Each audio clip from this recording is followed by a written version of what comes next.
ಎಲ್ಲರಿದ್ದಾರೆ, ಆದ್ರೂ ಅವ್ರನ್ನ ನಾವು ಬೇಜಾರಾಗಿ ತಗೊಂಬಾರ್ದು. ಅದು ಒಂದು ಅಕ್ಷಯ ಪಾತ್ರೆ ಅನ್ಕೊಬೇಕು ನಾವು.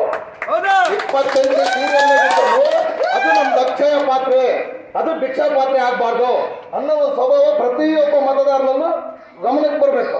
ಯಾಕಪ್ಪ ಅಂದ್ರೆ ಇವತ್ತಿನ ದಿನದಾಗ ಬರೀ ಆಕಲ್ಪ ಶ್ರೀಮಂತರ ಆಳ್ತಾ ಇದ್ರೆ ಹೊರತು ಒಬ್ಬ ಸಾಮಾನ್ಯ ಮನುಷ್ಯನಿಗೆ ಸಂಸತ್ತಿನ ಒಳಗೆ ಹೋಗಿ ಪ್ರವೇಶ ಬಿಡಂಗಿಲ್ಲ.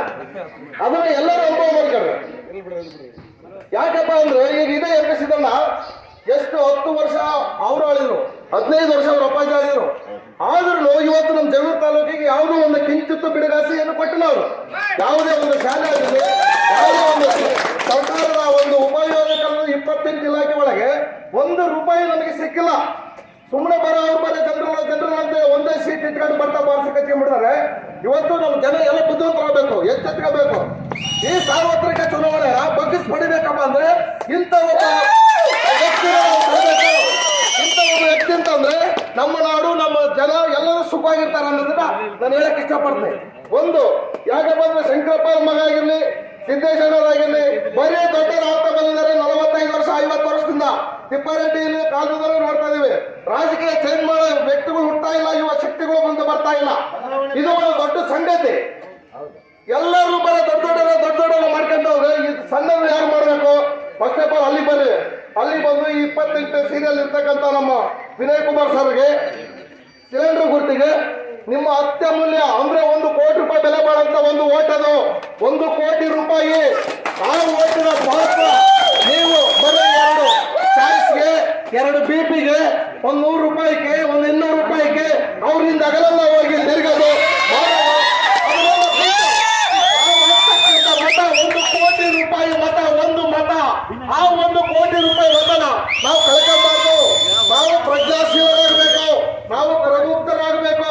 ಸಂಕಲ್ಪ ಅಂತ ಹೇಳ್ತಾರೆ, ಪರಿವರ್ತನೆ ಅಂತ ಹೇಳ್ತಾರೆ. ಯಾವ ಹಳ್ಳಿಗಳ ಪರಿವರ್ತನೆ ಮಾಡಿದ್ದಾರೆ, ಯಾವ ಹಳ್ಳಿಗಳು ಸುಸ್ಥಿತವಾಗಿದ್ದಾವೆ. ಇವತ್ತು ಇಡೀ ರೋಡ್ಗಳೆಲ್ಲ ಹೊಡೆದು ಹಾಕಿದ್ದಾರೆ. ಆ ರೋಡಿಗೆ ಮತ್ತೆ ತಿರ್ಗಿ 100 ಕೋಟಿ ರೂಪಾಯಿ ಖರ್ಚು ಮಾಡ್ತಾರೆ CC ರೋಡ್ಗಳನ್ನ.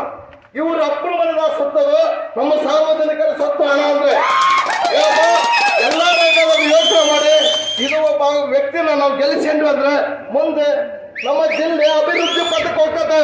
ಅಭಿವೃದ್ಧಿ ಪಥಕ್ಕೆ ಹೋಗಿ ನಮ್ಮ ದಾವಣಗೆರೆ ಜಿಲ್ಲೆ ಒಳಗೆ ಒಬ್ಬ ಮಂತ್ರಿ ಆದ್ರೂ ಹಾಕೋದು ವಿನಯ್ ಕುಮಾರ್.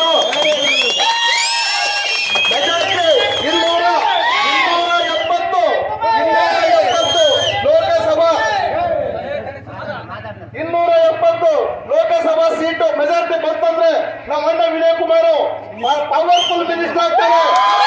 ಪವರ್ಫುಲ್ ಮಿನಿಸ್ಟರ್, ಒಂದು ಕರೆಂಟ್ ಮಿನಿಸ್ಟರ್ ಆಗ್ಬೋದು, ಇಲ್ಲ ಒಂದು ನೀರಿನ ಮಿನಿಸ್ಟರ್ ಆಗ್ಬೋದು, ಎಜುಕೇಶನ್ ಮಿನಿಸ್ಟರ್ ಆಗ್ಬೋದು.